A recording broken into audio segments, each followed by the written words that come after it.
Hi, my name is Brittany Kelly, and welcome back to another Mom Chat. Smith isn't a trad wife influencer. Some Cheez-Its after seeing them at the store the other day. The meals that you film, and it usually takes 4 to 5 hours or a couple days.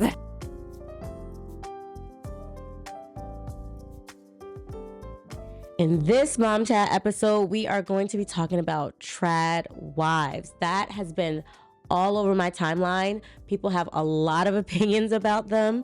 Are they negatively affecting modern day mothers? Are they given unrealistic, ridiculous expectations, very gendered role expectations on mothers? Or are they another form of inspiration? Are they aspirational? Should we not take the content so seriously and just use it as entertainment or unfollow if we're not aligning to it? Where do you stand? We're going to go over a lot of what people are saying, different opinions, and I want to hear your opinion in the comment section. And of course, I'm going to share mine here. This is a safe zone.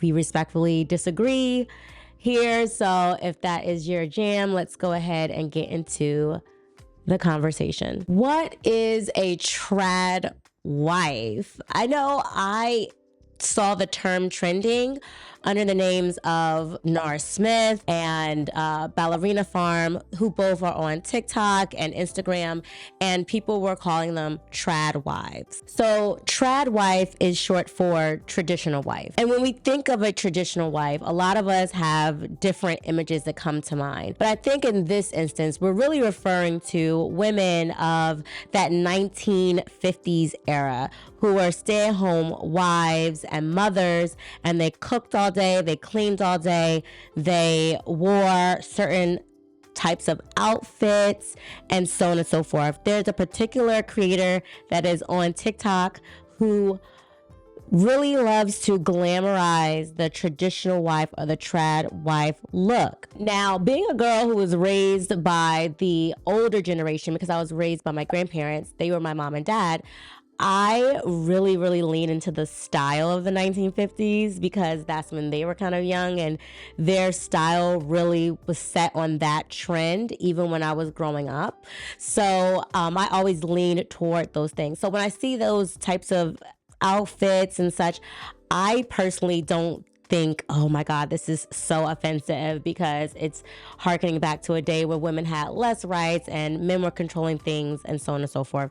Or there was all of this expectation on the mother to do all of the household domestic labor, and for the father to just be the person who brought home the bacon, who provided the resources to upkeep the home. Now, if that's what people are aligning to and that's what they like, I don't think there's anything wrong with people structuring their family in the way that they are most happy with. However, I understand that the conversation starts to get real crazy when people try to push on others one type of ideal look for a family and expect everybody to kind of just join in and assimilate into this one particular type of look or way of having a household.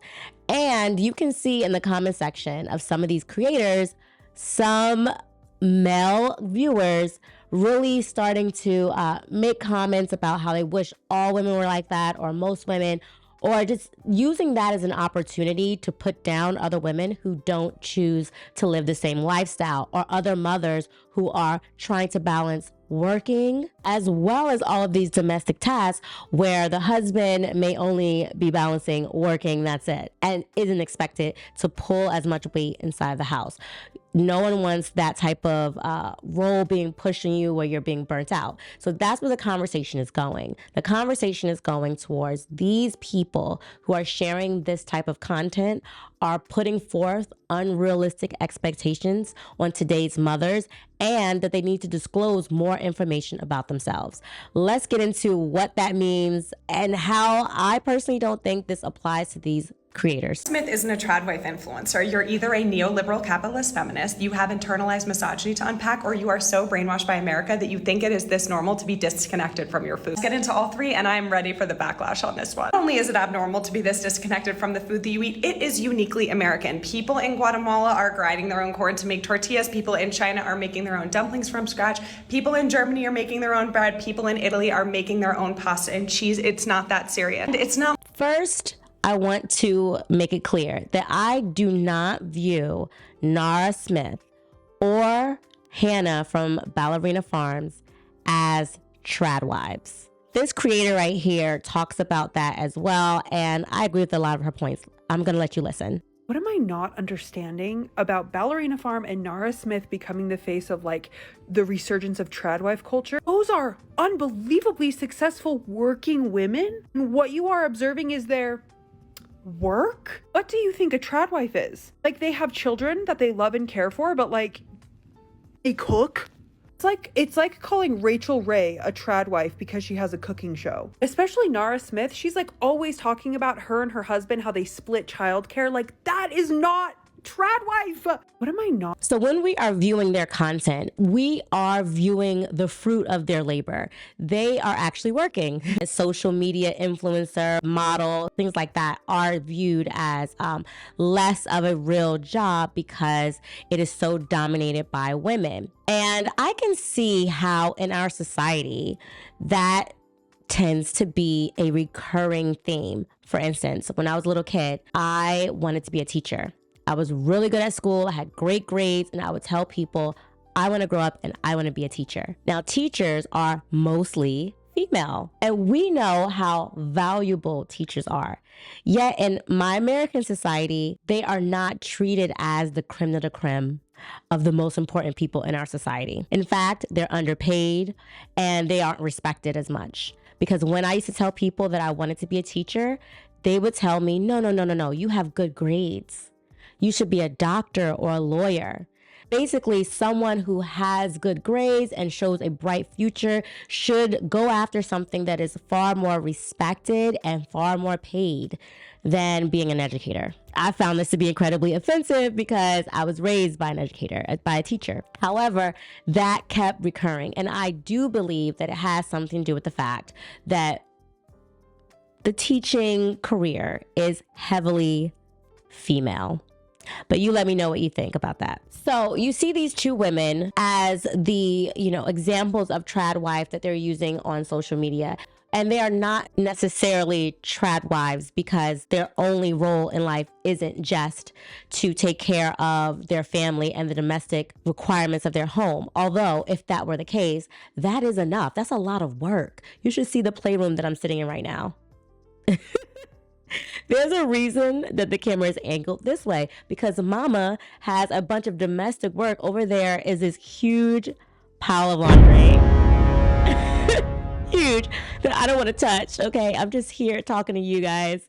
Instead, it has to get done. It has to get done.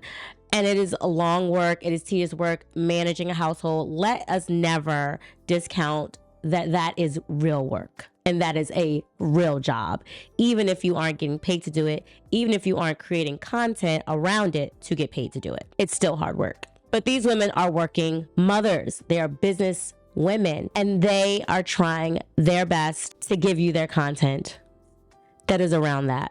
Do I really make everything from scratch for every meal every day? And the answer is no, I don't. Like you can kind of see how often I post those reels, which is maybe every 2 weeks.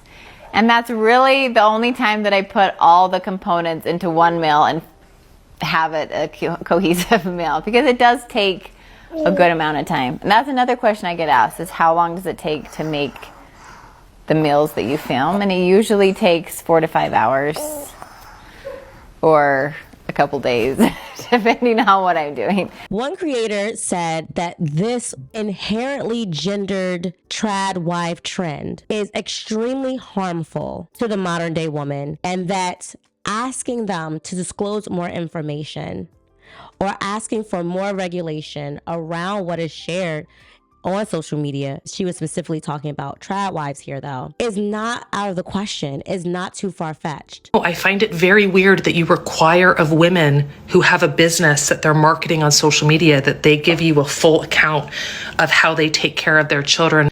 Okay.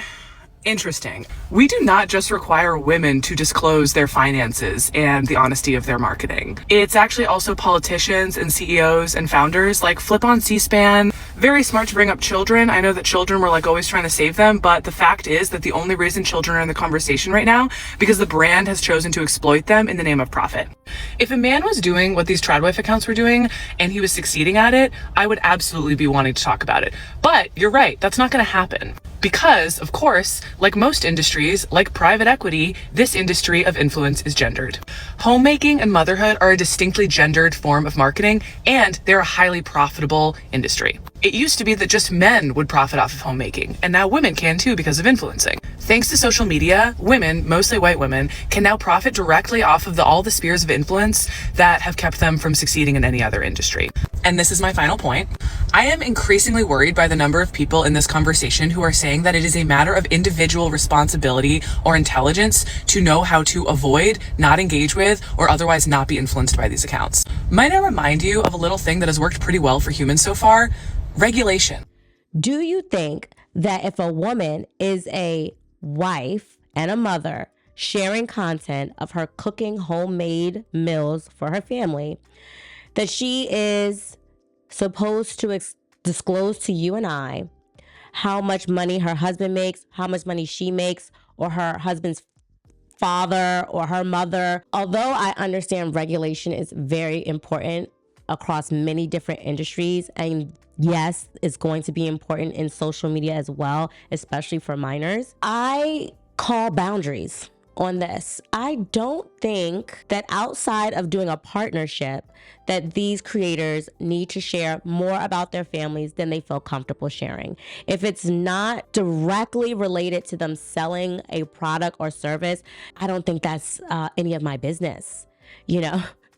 If she's not saying that she's poor and then all of a sudden you find out that her husband's father is worth $400 million, then I really don't think it's my business to know how much her husband's father is worth.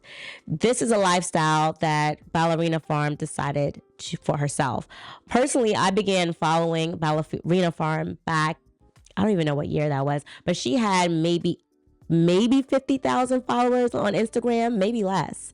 She was not that popular at the time. I found her through another creator that I really loved, which was the Food Nanny. I've mentioned her here before. She introduced me to the ease of making bread, and now I'm obsessed with it, and I make bread for my family all the time. But she would show Hannah as well from Ballerina Farm. I became obsessed with it, and we were just in awe of them living on this ranch or farm and having all of these kids and doing all of this labor and these chores, and in no way that I see this as glamorous. So I thought it was interesting that people were saying that she was glamorizing being a traditional wife or being a farmer, when I'm like, when I first caught this content, I was amazed. Okay, amazed at the level of work and the cow milking and the dedication that you had to have to doing these tasks day in and day out. She was milking this cow every single day, twice a day. And I'm thinking, this was entertaining to me. I did not for 1 second, well, maybe for 1 second, I thought I could have a cow. Like for one quick second. And then I realized that was not for me.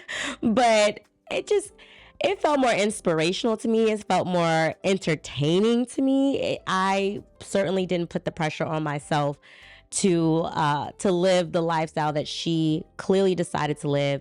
And she gave some stories as to how they ended up living that lifestyle. Obviously, they didn't come from that. And she told that story with her husband several times when I was following her back then. I still follow her now. Her content just doesn't come up on my feed as much, which was why I was shocked to see that she had like 7 or 8 million followers. I'm like, when did this happen? You know, I thought she was still a smaller creator like she was when I first found her, but apparently she's blown up. And you know, once you blow up, people are going to come for you. So it's fine. Also, in terms of Nora Smith, I think that some of her content, she's being funny. I don't think she's being as serious as people are taking her, and they are getting so riled up about it. I know a long time ago, I made a video and it was me cooking grilled cheese. And yes, I made the bread from scratch. And that kind of harkened back to the Nara Smith thing before, the Nara Smith thing was a thing. But I find it interesting that people picked up on that for her and they just really went crazy about it. And they're thinking that it's so unattainable when I don't think she's making it to seem attainable. In fact, I think she's being comedic because she says her children wake up and they're craving something, and then she takes 5 to 6 hours to make it. There's a little bit of humor in there, right?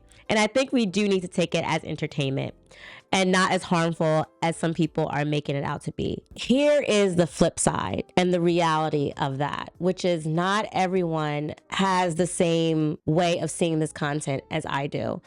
I see this content as entertainment or aspirational. Sometimes I'll turn on videos from a bowl full of lemons on Instagram, and on here she's on YouTube as well, right before I'm getting ready to clean. Or Bits of Brie on YouTube, I'll just play a whole playlist of her videos as I'm cleaning, because it just makes me feel inspired to do a job that I don't feel like doing at the moment. Or the same thing used to be when I would study, right? I would put on one of those study with me videos and just have that playing while I studied. It just made me feel like I had someone in the game with me, or that community or village that a lot of moms like myself lack nowadays. Because when you think about traditional wives, they traditionally had other women who were around as stay-at-home moms as well. That's how my grandmother described it to me when she was growing up. She said that a lot of the women stayed at home. So what they would do was they would go to each other's homes and bring their children. And that person would be in charge of cooking all the lunch and so on and so forth, and housing and hosting the kids and the families. And they wouldn't have to worry about anything. They wouldn't have to worry about cleaning up their house. They wouldn't have to worry about cooking because they were going over Cheryl's house. And then the next day you would kind of pay it forward. You would have everybody over your house and you would do all the cooking, do all the cleaning, and having the kids run around and entertain each other while you had the community of other women to talk to laugh with, and to help you with the cooking and cleaning. That sounds like something of a dream to me, but it wasn't portrayed like that on television. And certainly when they're saying trad wife in these trends, they're not talking about that type of thing either. So I think that needs to be a part of the conversation, that what they're talking about technically doesn't exist or didn't really ever exist. It was just on TV. But I think then, because it was on TV, people recognized that it was entertainment. But now that it's on social media, sometimes people don't see where the line of reality and entertainment end and begin. I'm guilty of that as well, because one of my friends, a close friend of mine, talked to me about my content. And so if you're here on my video, maybe you've seen my content before, maybe you haven't. But I talk a lot about mom stuff and a lot about teaching your children how to read and how to help support your family, how to birth your own child at home with a midwife's brew or in a car like I did. I give the mom content. And I give a list of things that are possible for you to do with your child. Things to consider, things I learned along the way that I wish I knew before, that I wish someone told me about. I'm just paying it forward and sharing it in case you want to use it. There's some information that I've learned that I think some other people might want to use that I might not use. Maybe it was just too many things on the to-do list to make it happen. But maybe that's a priority for you, so I'm going to share it. My very close friend, she said that when she was viewing my content, because now she's a new mom and she's viewing my content now, that she felt a little bit like was not able to do as much as I could do. And it made her feel a little insecure as a mom. And that is not why I make my content or what I want anybody viewing my content to feel. And for someone who knows, my struggles in real life, I'm busy, I'm running around. My to-do list is never completed. Never. And she knows this, knowing that, still feeling as if I am giving her an image that she can't possibly reach. It was a little hurtful to me because that's not what I want. But it was a reality check for me that, you know what, even though I think people understand, hey, take what you can from this and then take a knife to everything else that doesn't apply. That doesn't mean that they are able to do it. And sometimes they need the disclaimers. Sometimes they need the little extra words in the description box or at the bottom of the video. Hey, if you can't do all of this, it's okay. And so hopefully in seeing this video, and if you're viewing my content and thinking, oh, this is a lot to do and it makes me feel like a bad mom, please God, do not feel that way. That's not what I want. And I certainly can see how someone could group me in to this trad wife trend if they feel the same way about my content that my close friend felt. But of course, she still feels like the content is very useful and she still watches and she still uses it. She just, for a moment there, felt a little overwhelmed. And I get it because she's a first-time mom. And for myself as a first-time mom, I felt overwhelmed. I felt like I had to do all these things and read all these books, and there were never, like, the book reading was never over. I'm still reading the books. I'm still doing the research. And so I hope that through this conversation and through my content that I'm able to kind of take some time off of that for you guys and give you kind of the meat and potatoes that I see in these books that you can use, or just tell you about the book and say, hey, I really liked it. You might want to check it out. And if you check it out, great. If you don't, it's okay. Moms, listen. I don't care what you consume on social media. Know that you're a good mom. Know that you do not have to do what everyone else is doing. Know that you're going to make the best decisions for your family. You can be a trad wife, a non-trad wife, a working mom, a single mom, a stay-at-home mom. You can have one child. You can have 8 children. It's always going to be a journey, and you deserve time. You deserve rest. And don't compare yourself to anyone else. We all know that everything that glitters is not gold. No one is doing this perfectly. We are just all trying. I implore you to not be intimidated by trad wives, because they don't really exist in the way that they are being portrayed. Okay. And if they do, they are an outlier. It's a unicorn. And if they're out there making content about it, their content making is a job. So, and their housework is a job. Okay. We're all out here trying to do something. We're all out here trying to survive. I don't care what you label yourself. We are all out here just trying to make it and balance our families and our friends and our relationships and everything in between. So with that said, what do you think about some of this content around trad wives? Let me know, and let me know of any other discussions you want to have here on the Mom Chat, and I will be glad to entertain these discussions. I look forward to having some interviews as well. That's going to be very exciting. So until next time, check out a playlist, and I'll see you in the comment section.